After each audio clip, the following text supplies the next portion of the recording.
Hello दोस्तों, स्वागत है आप सभी का यूट्यूब चैनल सुनील लेक्चरर पर। दोस्तों, आज हमने रीजनिंग का कुछ टॉपिक लेकर आए हैं जो एग्जाम के व्यू से बहुत इंपॉर्टेंट है। आइए हम उस टॉपिक का नाम है पासा। पासा देखिए, पासा के बारे में कुछ जान लेते हैं। पासा एक त्रिविमीय आकृति होता है। उस पर सतहों की संख्या 6 होती है। उस पर सतहों की संख्या 6 होती है, जिसमें आप लोग को तीन सतह दिखाई देता है।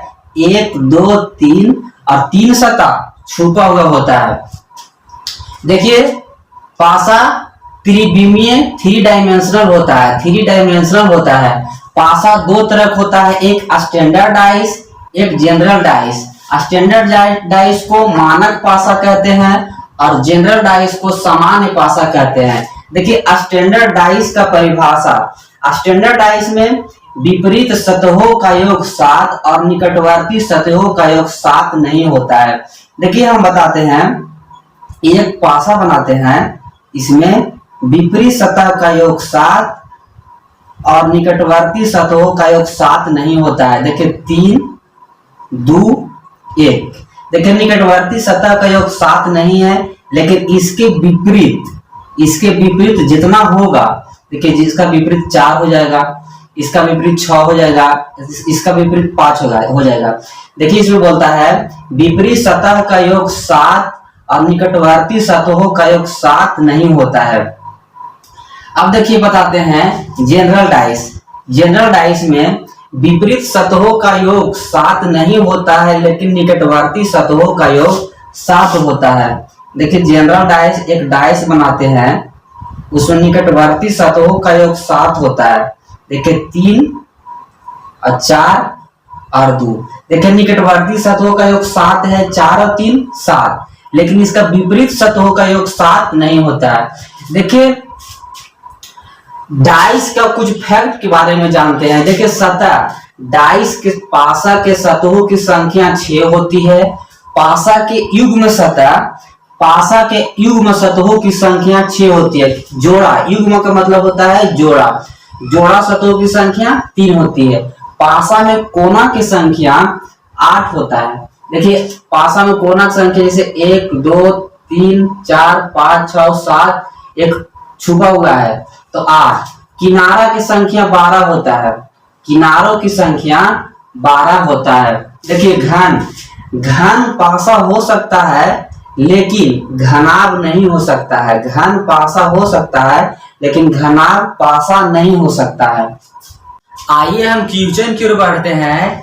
नीचे पासा के एक प्रारूप दर्शाया गया है। इस पासा में अंक 2 के विपरीत फलक पर कौन सा अंक होगा? देखिए, ये पासा है। ये पासा के विपरीत फलक पर 2 के विपरीत फलक पर कौन सा अंक होगा? सबसे पहले हम एक पासा को ढाल देते हैं, उसके बाद 6, 2, 1। देखिए, 6 और 1 7। निकटवर्ती सतहों का योग 7 है। अगर किसी पासा में निकटवर्ती सतहों का योग 7 है तो क्या होगा? General dice. और जनरल डाइस होगा तो कहता है कि 2 के विपरीत सतह पर कौन सा अंक होगा। देखिए, 2 के विपरीत सतह पर जो इस पासा में उपस्थित नहीं है, तो कौन कौन नहीं है? 3 नहीं है, 4 नहीं है, 5 नहीं है। इन तीनों में से कोई एक होगा, या तो 3 होगा, या तो 4 होगा, या तो 5 होगा। आइए दूसरा क्वेश्चन की ओर बढ़ते हैं। देखिए, दिए गए पासा में संख्या 6 के विपरीत सतह पर कौन सा अंक होगा? देखिए, 3। पासा को हम ढालते हैं तो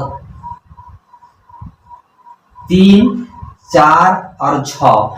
देखिए, निकटवर्ती सतहों का योग अगर 7 है, देखिए 4 और 3 7, तो निकटवर्ती सतहों का योग अगर 7 है तो जो इस पासा में उपस्थित नहीं है, जो इस पासा में नहीं है, तो कौन कौन नहीं है? 1 नहीं है, 2 नहीं है और 5 नहीं है। तो 1 और 2 5, या तो 1 होगा, या तो 2 होगा, या तो 5 होगा। आइए हम अगला क्वेश्चन की ओर बढ़ते हैं। वह संख्या कौन सी है जो फलक 1 के सामने वाले फलक पर है? देखिए, हम एक पासा बनाते हैं, उसमें 5 1 2 दर्शाया गया है, तो कहता है 1 के सामने वाले फलक पर देखिए 5 और 2 7, 5 और 2 7, ये कौन है? जनरल डाइस है। और जनरल डाइस के निकटवर्ती सतहों का योग अगर 7 है तो उसके विपरीत फलक पर कौन होगा? तो किसके विपरीत फलक? तो 1 के विपरीत फलक पर तो या तो 3 होगा, या तो 4 होगा, या तो 6 होगा। क्योंकि जो इस पासा में उपस्थित है उसको नहीं लिखना है, और जो इस पासा में नहीं उपस्थित है उसको लिखना है। आइए अब हम टाइप 2 में बढ़ते हैं। नीचे पासा का एक प्रारूप दिया गया है, जब 2 नीचे वाला सतह पर हो तो उसके विपरीत सतह पर क्या होगा? देखिए एक पासा का प्रारूप दिया हुआ है और उसका नीचे वाला सतह पर 2 है। अगर नीचे वाला सतह पर 2 है तो उसका विपरीत कौन होगा? तो 7 में से हम 2 को घटाएंगे तो 5, तो उसका विपरीत कौन होगा? 5 होगा। तो 2 का विपरीत 5 होगा। आइए हम दूसरा क्वेश्चन की ओर बढ़ते हैं। यदि सामने वाले सतह पर 6 हो तो उसके विपरीत सतह पर कौन सा अंक होगा? देखिए एक पासा को हम बनाते हैं, एक पासा को हम बनाते हैं, उसके सामने वाले सतह पर 6 है, सामने वाला सतह पर 6 है, तो उसके विपरीत सतह पर कौन होगा? देखो 6 को 7 कौन बनाएगा? 6 को 7 कौन बनाएगा? तो 1 बनाएगा। इसका विपरीत वाला सतह पर कौन होगा? तो 1 होगा। आइए हम दूसरा क्वेश्चन की ओर बढ़ते हैं। 4 बिंदु वाले सतह के विपरीत कितने बिंदु होगा? देखिए 4 बिंदु वाले सतह के विपरीत कितने बिंदु वाले होगा? देखिए हम सबसे पहले एक पासा को बनाते हैं, उसके बाद 1 2 3 4 5, 1 2 3 4 5 6 1 2 3 4। देखिए 4 बिंदु वाले सतह, हम 4 बिंदु में कितना जोड़ेंगे कि 7 बिंदु हो जाए। तो 3 बिंदु जोड़ेंगे तो 7 बिंदु हो जाएगा, क्योंकि विपरीत सतहों का योग 7 होता है। विपरीत सतहों का योग 7 होता है, तो 3 बिंदु जोड़ेंगे तो 7 होगा। आइए हम अगला क्वेश्चन की ओर बढ़ते हैं। वह अंक कौन सा है जो 5 के सामने वाले फलक पर है? देखिए हम पासा को पहले बनाते हैं, पासा को बनाते हैं, उसके बाद दासा को बिगाड़ रहे हैं। तो 5 3 1, 5 के सामने वाले सतह पर कौन सा होगा? देखिए 5 को 7 कौन बनाएगा? तो 2 बनाएगा। 5 को 7 2 बनाएगा, तो इसके विपरीत वाले सतह पर कौन होगा? तो 2 होगा। आइए अब हम 2 पासा पर आधारित प्रश्न बताने जा रहे हैं।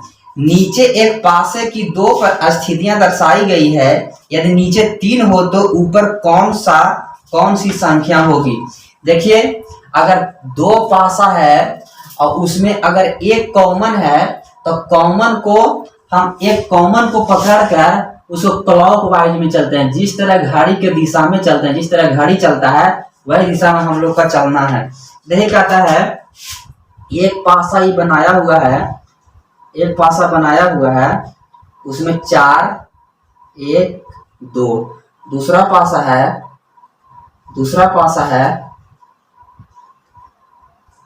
4 3 5, 4 3 5। अब हमको क्या करना है? किसी एक का कॉमन लेना है। दोनों में से कॉमन कौन मिल रहा है? तो 4 कॉमन मिल रहा है, तो 4 को सबसे पहले लिखना है, उसके बाद क्लॉकवाइज में घूमना है। तो 4 2 1। देखिए 4 फिर हम 4 को लिखना है, तो 4 जो कॉमन है उसको कॉमन के सामने लिखना है, उसके बाद क्लॉकवाइज में घूमना है। तो 4 के साथ 2 के सामने 3, 1 के सामने 5। अब क्या कहता है कि 3 के नीचे कौन है? तो 3 के नीचे कौन है? तो 3 के विपरीत कौन है? तो 2। तो 2 हो गया इसका आंसर, 2 हो गया। क्वेश्चन की ओर बढ़ते हैं। देखिए संख्या 4 वाले फलक के पीछे वाले फलक पर कौन सा संख्या होगा? देखिए एक संख्या हम यहाँ बना लेते हैं, एक संख्या को हम यहाँ बनाते हैं। एक पासा है, उसके अंक दर्शाया हुआ है 6 4 3। देखिए दूसरा पासा है, इसमें अंक दर्शाया हुआ है 2 3 और 1। देखिए जहां कॉमन है उसको क्लॉकवाइज में घुमा देना है। देखिए 3, इसको क्लॉकवाइज में घुमाएंगे तो 4, और इसको क्लॉकवाइज में घुमाएंगे तो 6। फिर कॉमन कहाँ है 3, क्लॉकवाइज में घुमाएंगे तो 1 और इसको क्लॉकवाइज में घुमाएंगे तो 2। अब क्या कहता है कि 4 के विपरीत फलक पर, तो 4 के विपरीत फलक पर कौन है तो 1 है, तो 4 का विपरीत फलक पर हो जाएगा 1 हो गया इसका आंसर। आइए हम तीसरा क्वेश्चन की ओर बढ़ते हैं। चित्रों के आधार पर कौन सा अंक 2 के विपरीत सतह पर है। 2 के विपरीत सतह पर देखिए हम इसको एक पासा बनाते हैं 5 6 2। दूसरा पासा बनाते हैं 2 1 3। देखिए जहां है कॉमन इसमें कौन है तो 2 कॉमन है, कॉमन को पकड़ के क्लॉकवाइज में घुमा देना है। जहां देखना है कॉमन वहीं से घुमा देना है क्लॉकवाइज। तो 2 5 6 2 1 3। अब क्या कहता है कि 2 के विपरीत फलक पर, देखिए 2 के विपरीत फलक पर अगर कॉमन के तुलना कॉमन से करना है, देखिए 1 2 3 5 6 दर्शाया हुआ है, लेकिन अब कौन मिल नहीं रहा है तो कॉमन की तुलना कॉमन से करना है तो 4 नहीं मिल रहा है, तो 4 हो जाएगा इसका आंसर। जो इसमें मिलता है उसको छोड़ के जो नहीं मिलता है वही उसका आंसर होता है। दोस्तों अगर वीडियो पसंद आए तो वीडियो को लाइक सब्सक्राइब और शेयर जरूर करें। Thank you.